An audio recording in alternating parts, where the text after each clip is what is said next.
Please join us in welcoming Mr. Daniel Assisi.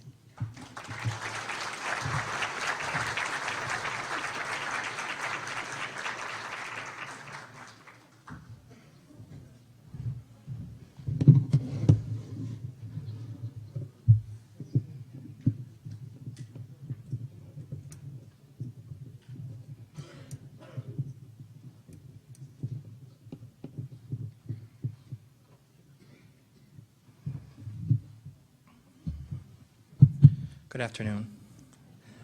How are you? Great.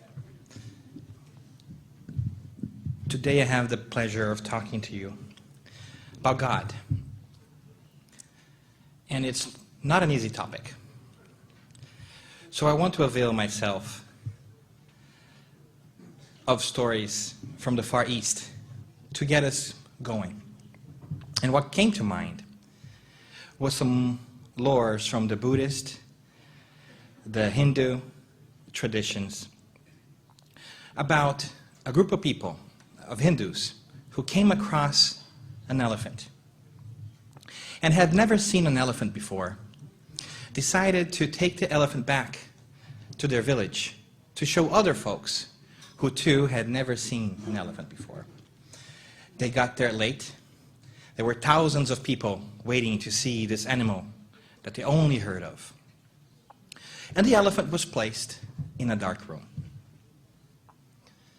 And one by one, the villagers went into the room to see this magical, special being.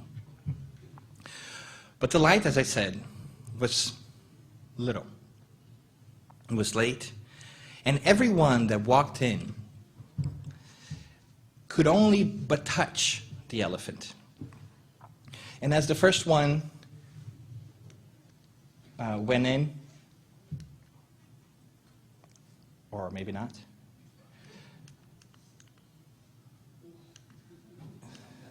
okay, we're going to try this. And as the first one went in, it grabbed the paw in the dark. And with its ends, he felt the paw and said, wow, this elephant is like a tree trunk. It is so strong and round. And then he proceeded to leave. The next villager came in and grabbed the tail and said, wow, this different creature called an elephant sure feels like a rope. I pull it, and it does not move. And he left. And the third one came in and grabbed the trunk in the dark without noticing and thought, wow, this feels like a branch of a tree. And it's malleable and it moves around. What a strange animal. And the third villager also left. The next villager came and grabbed the elephant's ear in the dark and thought to himself, this really feels like a really long hand fan. What a weird animal. And he also left. And as you can imagine, the next villager came in and touched the elephant's belly and said, what a massive animal this is, huge like a wall, yet it will not move. And he too left. The next one after that came in and grabbed the elephant's tusk in the dark without realizing and said, wow, it feels like a solid pipe, so strong, so shiny, so slippery, and left. When they got outside, they start talking about this magical new elephant that they have met. The first one said, incredible how that elephant was round and strong. And the other one said, no, he wasn't. It was like a rope. And the third one said, no, it was like a hand fan. The fourth one came in and said, nonsense, nonsense. It was like a huge wall that felt leathery to the touch. The other one said, no, you guys are all wrong. Absolutely wrong. It felt like a branch of a tree. And the third one said, no, it felt really slippery and long, like a pipe. And then they proceeded to fight about what the elephant was. Had never been seen one in light. They left that night in the worst of terms, arguing with each other about what exactly an elephant was.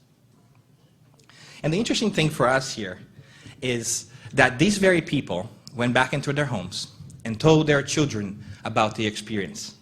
And also told their children's children about how not only had they seen an elephant, but how other folks could not understand what an elephant was really like. And if you think about it, we are the grandchildren of those elephants, of those people, those villagers, that have heard the stories of what an elephant looks like, or should look like, or how he felt, and how different people have different views, but that they really didn't know what an elephant really was. So, for us, it's a great starting point for our conversation about God. God is that elephant, and we hope that God today will be the elephant in our room. And it's a pretty heavy joke. I am full of bad puns. And no, that is not a self-portrait. But the important part here is different people, different villagers, had different experiences of the same animal. Yet, all of them chose to cling to that which they perceived and called it the truth. That is not unlikely what we do still today. And to talk about God is such an important thing, because if you believe in God, and we'll leave the not believing God to another day, but if you believe in God, you should come to the realization that how you believe in God is almost as important as whether you do believe in God. Because your concept of what God is will dictate about every single other thing out there in your life, in your existence, or in your behavior. Those that believe it was a trunk, that touched the trunk, he believed it was like a branch of the tree, will forever think of an elephant as a tree and think about elephants when they see a tree. They will behave differently. Those that touched the paw and saw the huge piece of trunk, whenever they run across something that way, they will remember what the elephant was. And so do we in our day-to-day lives. So what we have here is a really big chasm, a really big difference about what an elephant was and what is it that people perceive an elephant to be. The interesting thing, however, that happens most of the time, as we know, is that we all cling to our own very perception, and we fail to talk to others about what their perception looks like. Had all those men gotten in a room together and felt the elephant and took turns and talked about it, perhaps they could have come closer to having one definition what an elephant is. But how often do we do that? How often do we actually exchange ideas about what God is? How often do we think about what we think God is? How often do we consider how we behave based on what our idea of what God is? That, I hope, is our topic for tonight. Lots of elephants. Lots of things to talk about. But if we move forward then, we can realize that, I keep pressing the wrong button. That's what we realize first. But what we realize second is that there is in fact a distinction between the elephant and the perception of the elephant. Right? So how we connect to God is based on our perception. And in religion, we can kind of say the same thing. There is a marked difference between religion and organized religion. That is to say, what we believe in individually and what a group of folks believe in, or that have been told to believe in. Funny enough, we don't think about that often. In fact, more often than not, we consider the word religion to really mean the experiences that we had or watched somebody else having, not realizing that indeed that's organized religion. So for instance, we hear about people going to church and maybe kneeling down and praying. We hear about people laying on hands or perhaps knocking on other people's doors to sell them things or to give them things. And we think that this is their religion because that was our perception of it. Yet we never take the time to learn what are the ideas that led those people to do that. We just assume that their perceptions, that their acts are what they believe in.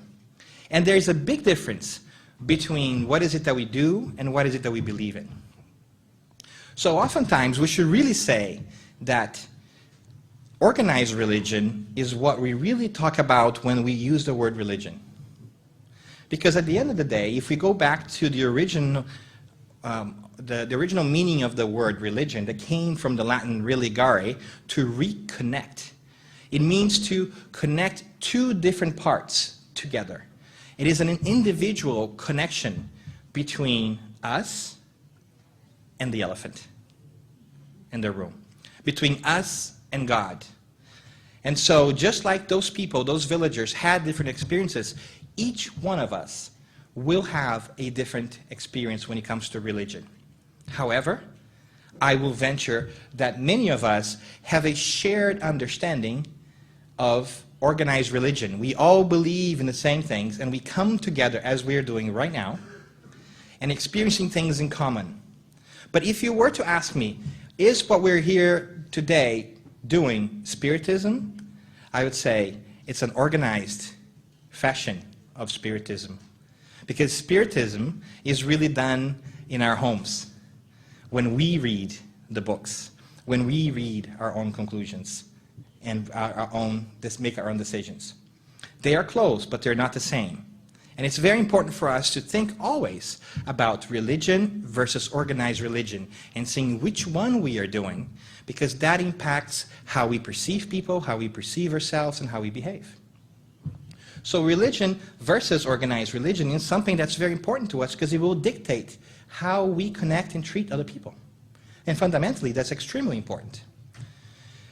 And I also want to ask you if you ever spent any time thinking about whose version of God do you believe in?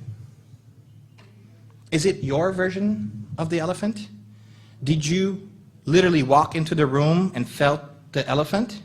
Or did you hear about the elephant from somebody that went into the room? You will be surprised to see that many times our elephant was described to us from our parents, from our friends, and we never took the time to actually inspect it. We never took the time to go into the texts and books and ideas of our religion or whatever religion we may have to really check to see whether what we have been told matches the core of that religion. Because honestly, if you think about it, sometimes we read things and we misinterpret them. I may read a book, you may read the same book, we might read different conclusions.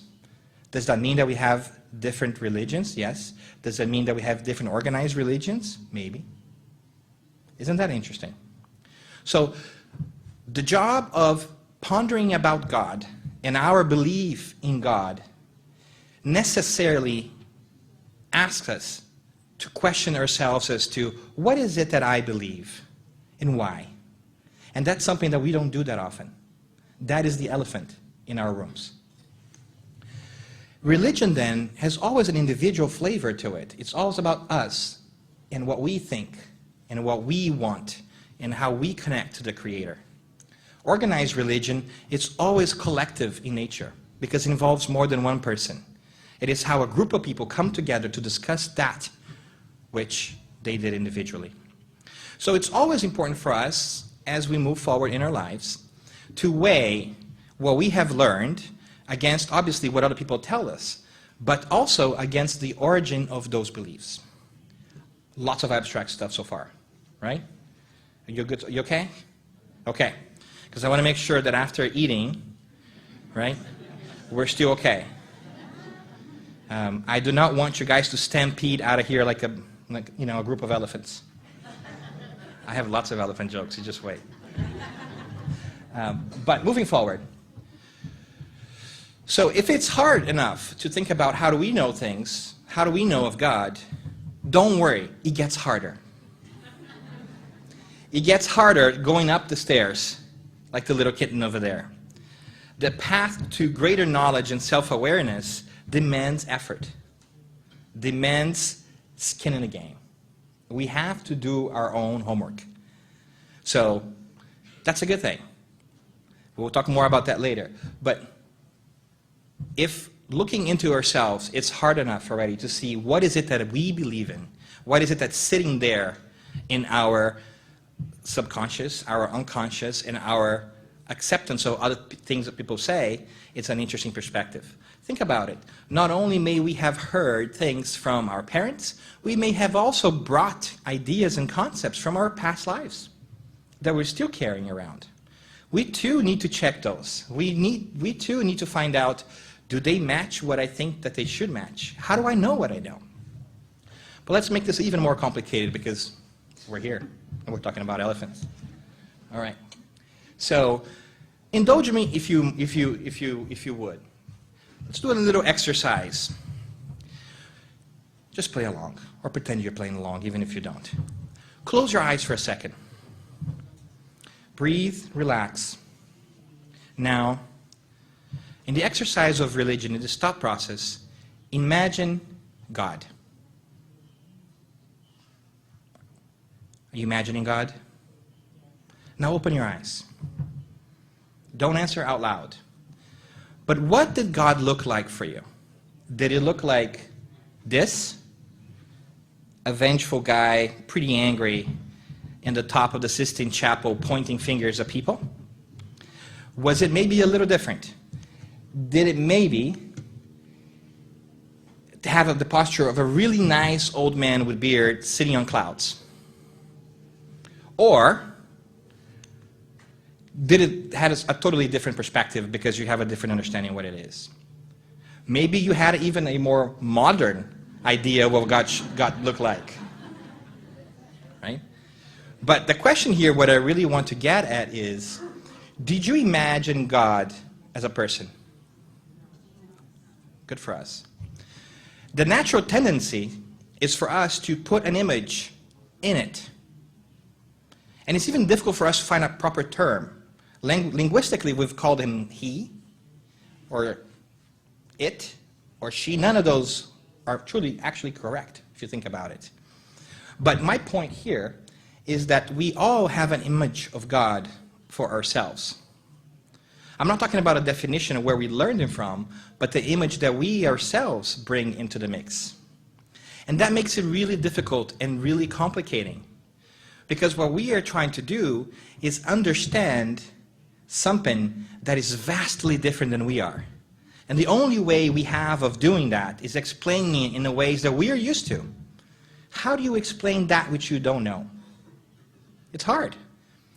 It's the best example I can think of is me trying to explain what an alien is by looking at my family.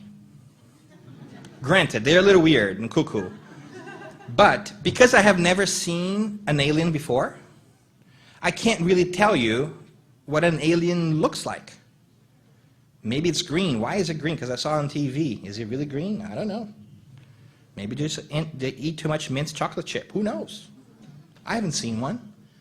So it's really hard because not only do we have a problem with figuring out where our concept of God is, we also have this anthropomorphic challenge in front of us where we place onto God our constraints and our challenges. And funny enough, our concept of God doesn't really evolve through time that much for ourselves, right? We arrive at a concept of God, we said, okay, I know what God is, and we stop there. We continue to grow in intelligence and understanding, but our concept of God stops. So how can our concept of God stop if we can't even explain God correctly? Shouldn't it also grow? Historically, the idea of God has changed too, right? If you look back in the days with mythology, we had many gods with an S at the end. Each one had powers, and they were very human. They were angry, they threw lightning bolts at people, they stole each other's lovers, they killed their brothers, they ate their mothers. This is just the Greek mythology, by the way. This is all actual Greek mythology, right? Then we move on and we change, and if we are to take the Christian Judeo tradition like we do, we see that we start to put in the intermediaries between us and God's, right? We have Moses that comes in and tells us, you have to behave this way. And we got a lot of angry things going on. You can't do this, you can't do that, and God seems very angry. We even got the term God-fearing people. We are God-fearing people. And then I ask ourselves, why should I fear God? Should I fear God? Sounds pretty human to me. Again, it's us putting our perceptions into different things. And we move forward, and we have a great example in Jesus, which is still a persona that teaches no longer to not to do things, but to do things instead. Love one another. Do this, do that. So we change the no, no, no to yes, yes, yes, so we can learn more about God. And now we have a fantastic opportunity to learn from not a persona, but a group of different people, the spirits, that come in with no physical form that we can always see and tell us. And we are forced to reevaluate everything that we have been told before and understand that there is no physical form to knowledge. And it's complicated because we've been doing it for hundreds and thousands of years. So leaving that mold behind is extremely, extremely hard. So we leave ourselves lost adrift in the middle of an ocean or in a dark room, still trying to find out what the elephant feels and looks like, even though we know it's an elephant, but we still don't know what an elephant is. So our challenge is twofold. Not only do we have to overcome other people's perceptions that have been imposed on us, either because they were parents, they were time, or because we brought them from different past lives, but we also have to overcome our own perceptions, our own ideas. I don't know about you, but when I was little, I always thought that God was sitting on, was a white man with a beard, sitting on a stone chair, and that's what he was. Right? We still confuse sometimes Jesus with God in our culture as well. We still need a physical presence. So it's really difficult. So doing those two things are extremely hard. And you can even get a little bit into a downer mode here. You can even ask yourself, can we truly know God? Is it possible if God's so different? God is so mysterious for you to have an idea for us that even the question mark that's supposed to be all the way at the end mysteriously moves into the D. God works in mysterious ways. But we still hold that persona picture of God. And that's what sometimes for fun, what we like to do is break that idea down. And instead of being God, we make it the G-O-D. The G-O-D is the grand organizing designer of everything. It's no longer a person. It's an entity. It's something. It's a force. Right? And if you want a different flavor, I'm not opposed to also calling him the grand old dude. But whatever it is, the invitation of the elephant in the room is for us to reevaluate the mental constructs that we have of God so that we can find how far we can go with our beliefs and differences once we've moved past old preconception notions. With me so far? Okay. So, our goal here is not just to learn from others. We just don't want to be told from other people anymore what God is. We want to learn for ourselves with the help of others. We very much welcome the help of others, but we need to figure it out where God is for our own religion, not organized religion. Because it's your relationship. I can't tell you what your relationship with God would be. Why would I tell you that? Why would you listen? I'm not very smart. You shouldn't listen to me. Go out and figure it out for yourself. That's what we keep telling, right? Over and over again. So that's our goal. And then you ask yourselves, oh my God, this is getting really hard.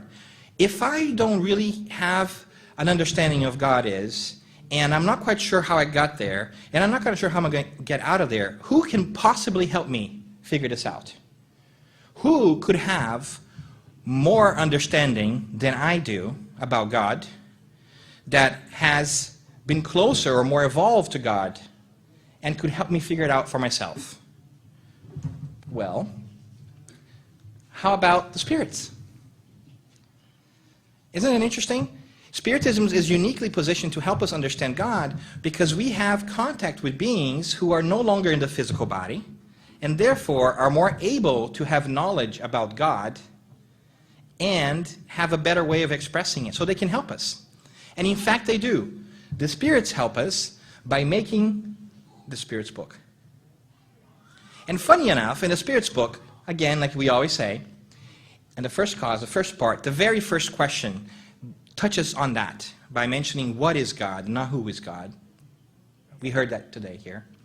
So the idea is God transcends our understanding. And the answer of these spirits who are more elevated than us, trying to help us is, we all know this, God is the supreme intelligence, the first cause of all things. It is the most smartest, awesomest, coolest, super powerful thing there, and who started everything else. Helps. Does it help a lot? Maybe not. And Kardec, being a very avid inquisitor, goes on and questions again. Well, can you give me some more information? And the Spirit's very, very interesting. Tell us on question number 2. Human language is too impoverished and insufficient to define that which transcends human intelligence. Basically saying, nice that you're trying, but you're not in a position yet when you can fully understand. Becomes a little bit of a downer again, right? So here we are in a quest to understand God, and the spirits that are more evolved to us saying, you're going to struggle with this because you don't have the words. You can't explain Martians yet because you haven't seen one, right? So what do we do? What should we do? What can we do? Well, Spiritism comes in, and we leave the darkness of the elephant room, and we have now a little bit of light. A light bulb goes on because we not only have the opinion of one enlightened spirit, but many different ones that continue to tell us about different things. They continue to give us different kind of evidence. They are the spiritual equivalent of all those different people that went into the elephant room, touched the different parts, and that now come back to tell us together what it feels like. And now we have information that is better than before because it's the sum of information of many different people together. It's not the impression of one person touching a trunk or a paw or a tail. It is a collective group of really smart people that have talked it out, that have come to us and said, hey, we all had different experiences, and we placed them in this body of knowledge called Spiritism that is a collective wisdom of our own knowledge so that you can find out by yourself. And that is a fantastic tool, Spiritism, because it gives us this knowledge from different sources that we really can use to find out what God is to us. And if we find out what God is to us, it might change the way we behave and how we act and how we live. In fact, when we look at Spiritism, right, the fact that Spiritism is a science which deals with the nature, origin, destiny of souls, as well as their relationship with the corporeal world, that is, that spirits are constantly exchanging information with us to help us progress, makes Spiritism uniquely suited to help us in our quest to understand God, to expand our barriers of God, to break that dark room of elephantness and let the light come in, which is great. But if we keep going, the spirits also tell us something really interesting. In Genesis, in chapter 2, that also deals with God, they basically tell us, you cannot know God yet, but you can know about God. That's a big difference here, right? That is, you can't comprehend God because God is so great and fantastic that you don't have the ability to. But there are certain things about God, certain traits or attributes that you can begin to understand. And that is great for 2 reasons. 1, it brings us close to God because at least we have somewhere to go. And 2, it takes that excuse away that sometimes we use of saying, oh, I can't understand it. Won't do anything about it. Is there coffee? Right? That's what we do. We just find an excuse not to try. So the spirits are telling us, you can't know about it. You will grow to know about it. You can't know everything about it now, but nothing prevents us from trying to move forward and understand. And guess what? They go far beyond than that because they are really helpful. They actually come back and bring the light of knowledge saying, hey, there are some attributes of God that are there, that are very important, that you can have a sense of, and therefore will help us understand better, get closer to what God is. God is eternal. That is to say, God has existed forever before us. And if God has existed forever before us, He is, it is, she is, God is infinitely more wise and figured out than we will ever be. That should bring us some relief. Because there's somebody running the show that's much better than we are. In fact, if we go on, we see a repetition of transition. God is only one. there cannot be two gods. Because if there are two gods, then who created the two gods? If they have two things at the same level, then there is not one top level. So by definition, there's only one God, which is also reassuring because it brings us stability. If there were two gods, it could be confusing. You argue, change things back and forth or whatever it is, but there's one source for everything. And it's also immutable. It cannot change. It does not change because God doesn't make mistakes. If God is perfect, then God doesn't make mistakes. If God doesn't make mistakes, then everything that happens to us, everything that happens around us, everything that happens with us is perfect. And that is hard for us to accept sometimes. It is very hard for us to accept sometimes. Sometimes we feel like we're being squished by the elephant. But in fact, it's the most important and the best thing that could happen to us in that moment in time. Because there is something that has existed forever and who is the only one out there that really understands everything and who is extremely powerful and just, that's making things happen this way because God loves us and knows what's best. So every chance in our lives is an opportunity for improvement. Everything that happens to us, even if we don't like it, it's for our betterment. If we believe in God, if we accept the existence of God, we must necessarily think that way. Not that we do, but I'm saying this is a clear example of how our belief in God ought to change the way we behave. If we say we believe in God and we reasoned it out, as Spiritism allows us to, we necessarily reach that conclusion. We stop being complainers and we start being thinkers. Thank you, God, for the challenge ahead of me. Because I know that you only give it to me because it's better for me. And I tell you more, because you are all just and good, because that's the very definition of what God is, you're giving me that challenge because you know I have the ability to overcome it. Because had I not had the ability to overcome it, it would be unfair. And God is not unfair. So in a sense, problems are the greatest flattery there ever will be. The bigger your problem, the bigger a message God is sending you saying, you have the ability to solve this. I know for a fact that you will, that you can. It's brilliant. Now, let's not go out there and create problems for ourselves to flatter ourselves, if we can help, right? But do you get a picture? What we believe in and how we believe in change the way we act in everyday life. If you are super stressed and worried about a problem, be a little bit less stressed about it. Focus more on solving the problem than being stressed about it. Because there is a solution. Maybe not a solution that we like, but a solution that something more powerful, smarter than us has created. And it's better for us in the long run. Sometimes it feels like that M&M experiment. So have you guys heard about that? It was an M&M experiment done with children a long time ago at UCLA, where they set a kid in a room and said, here's one M&M for you.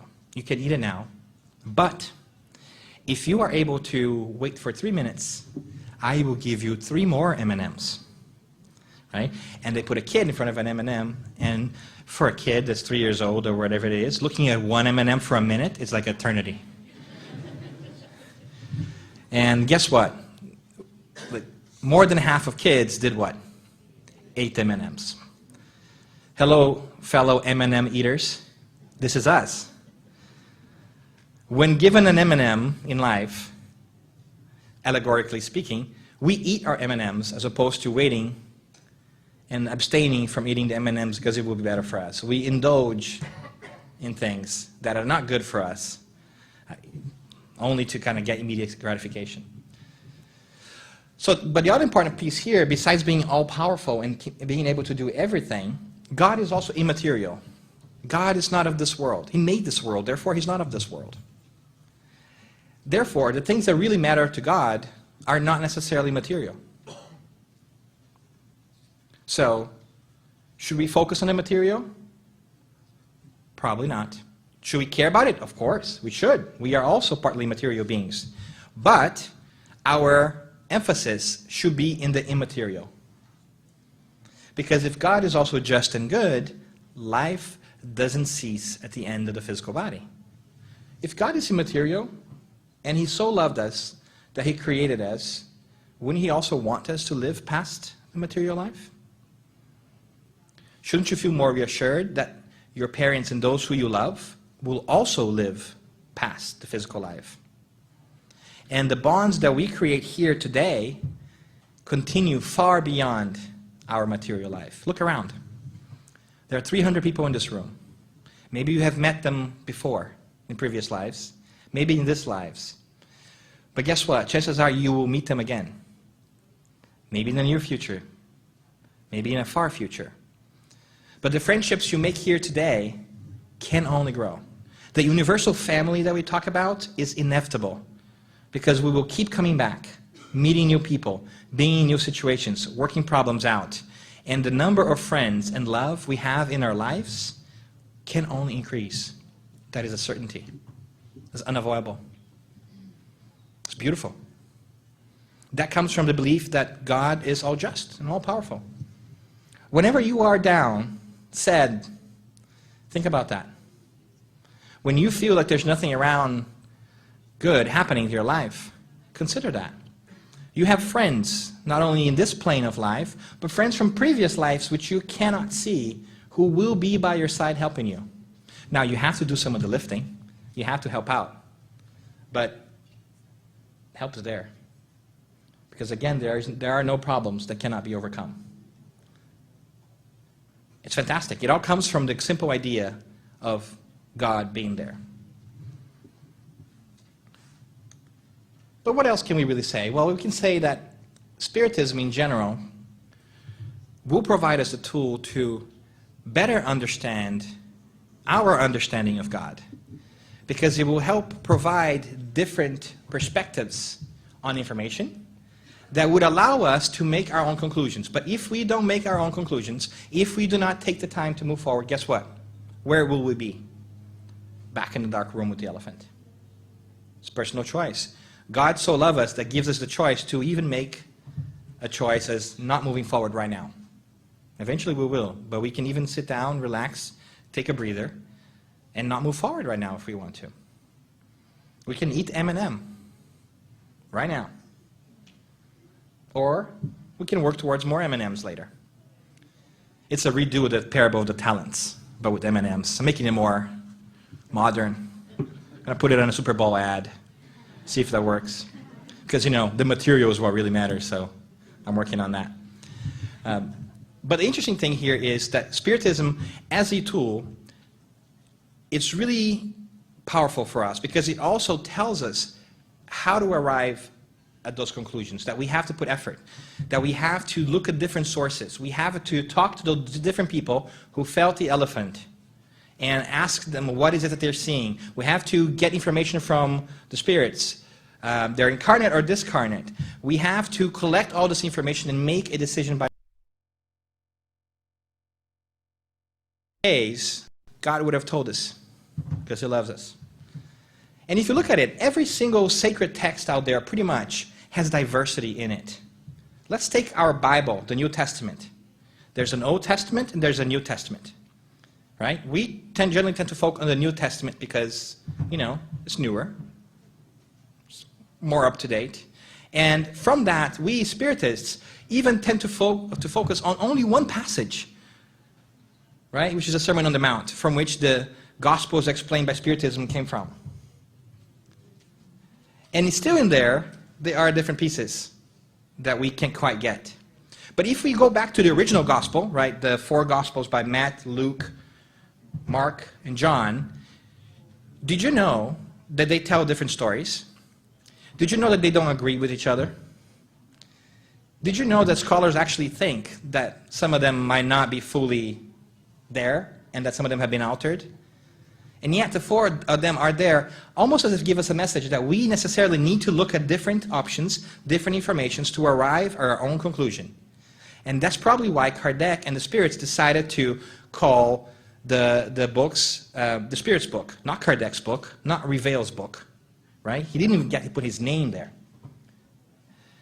And also comes in questions and answers, so we can arrive at that conclusion. It's all laid out so that we can put the effort in, so that we can arrive at our conclusion, because whatever conclusion we arrive at, that is our responsibility to act on it. If I were to tell you today, you know, you should really go out there and jump off the terrace. If you went out and you did it, whose fault would it be? Would it be mine? You chose it to jump off. Of course, I have a little bit of responsibility for giving you bad advice, but ultimately, it was your responsibility to take it. And yet, sometimes we swim against that, right? Like salmon's, you know, going up. We want people to tell us what to do. We want people to say, you should do this, because it's so much easier. I don't have to do the work. But maybe we arrived at a point in time in our human evolution that we are learning that we have to put in the work. We have to go there and read their books and think about them and ponder about them and meditate. Do we even stop to think about God at all? How often do we do that? Maybe we stop to think about Spiritism. Maybe we stop to think, you know, about a book we read. But do we stop to think about God? What God is? We don't. And there's an interesting suggestion here that we also find in the Psalms, in the Old Testament, the other book in the Bible, which I find very interesting. It's a beautiful sentence from Psalm 46 that says, "Be still and know that I am God." That is, for us to know what God is, we need to be still. I'm not talking about freeze. I'm talking about calming ourselves down, cleaning our minds from all the swirl of the world and all the things that are happening in the material thing, and be still within ourselves. To be the unmoved center of a moving world and consider things around us. Some of us do it by sitting down on a porch and looking out into the ocean. Others look into the walls. Others listen to music. Whatever it is, let's take the time to consider all these great things that we are given every single day, including the understanding of what Spiritism is. Because once we are truly given Spiritism, the access to it, it's incumbent upon us to light the light of knowledge in ourselves, not in others. It's not for you to get those books and try to hammer that into your little sister, right? Because you really want to save her from herself. It's not your responsibility. We can barely control ourselves. So let's work on that which we can act on ourselves. There's very little else we can do. And when we act upon ourselves, that's the best gift that we can give to the world. And then we can really truly behave as good neighbors to each other. So the understanding of God, or the reevaluation of our understanding of God, is quite fantastic. Because it really changes the way we should look at the world. Because we now understand that we are in works in progress that are dealt difficult challenges, that these challenges come because we must grow, and that we will grow, that we will overcome them. Because God so loves us that not only gives us the means to do it, but also gives us the time to do it. We can take a very long time if we want to. We have many chances. We can come back many lifetimes to solve the same problem if we want to. God is that kind to us. And He loves us so much that He even lets us think He's not there. That is ultimate acceptance. He's not worried about whether we're going to give Him credit or not. He's not human. He doesn't need these things. We have de-anthropomorphized God. Say that 3 times really fast. Right? It's not human. He doesn't have the needs that we do. But He has set love out as a rule of the universe. And we are the recipients of that love. And as we take the time to be still and know that God is there, and to think about what God is and what God has done for us, not only does our understanding of God itself changes, but the whole creation changes. The whole of God's creation, everything that God created, has a different light now. Dyer has a great sentence. When we change the way we look at things, the things we looked at change. Now, when I look at the other person, I say, hey, that person who was a thorn on my side it's actually somebody else, just like me, trying to make things happen, trying to be happy. They are a creature of God, my brother or sister, that maybe I don't like them very much like now, but I will. They are trying to be better. They're going to challenge us too, not just me. Maybe we can work together. Maybe we can tell each other what part of the elephant we're grabbing. Maybe we can work ourselves out of the dark room. There's very little reason for us now to bump into each other. There's a lot of reasons for us to collaborate with each other. Because God is providing us with an extra resource in that person. How many of you have had somebody that maybe didn't get along with, but after a while, and you guys really fought, you guys became great friends? And it becomes the best friends that you ever have. Because you've been through that thick and thin, and there's nothing that can pull you apart. And you can count on them for a second. Maybe you don't see them for 10 months, but you call them up and as no time has gone by. That's beautiful. So when we look at God through the Spiritist lenses, we see not only God differently, but we also see the whole creation differently. And we must necessarily follow. The message that God has given us repeatedly through the times, that we hear again through Spiritism, although it does not come from one voice, it's but the reflection of the voice that keeps calling us over and over through the times, the voice of our great teacher Jesus, who has come on God's request, on God's bequest, to call us to being happier and more fulfilled lives by freeing ourselves, from our own perceptions and misconceptions and acceptance of other people's luggage that have been given to us and we have decided to accept in the form of thinking that God loves some more than others, doesn't love us, will punish us. None of that's true. And when we put that in our hearts, when we internalize the message of God, whatever it is that we think God is or whatever it is that we want to call it, and we find that God's there, pure in essence, even if we cannot fully comprehend that yet, we'll begin to really understand the idea of you will know the truth, and the truth will set us free. Through Spiritism, we'll begin to know a little bit more of the truth, and it allows us to set ourselves free from our own frustrations, from our own challenges, from our own suffering. We let it all go. We let it all go, believing that God is there for us, shedding light into our troubles, into our hearts, into our lives. And what was dark before, that dark room that the elephant lived in, and that we could not see things, and as we grasped and moved around, with Spiritism, a gift from God, and with the knowledge that we come in with our reason and our ability to make sense, is fully transformed, and it becomes a great white, clear elephant in front of us. So I hope that all of us take home with us, not in our pockets, because it won't fit, but in our hearts, Ellie the elephant. Take Ellie home with you. Think about Ellie. Be still and know that God is there. And more, we hope that we will make the best use not only of this lifetime, but the next incarnations. God loves you. God's behind you. And to end with perhaps one of the most powerful quotes in the New Testament by the Apostle Paul, if God is for us, who can be against us? God bless you.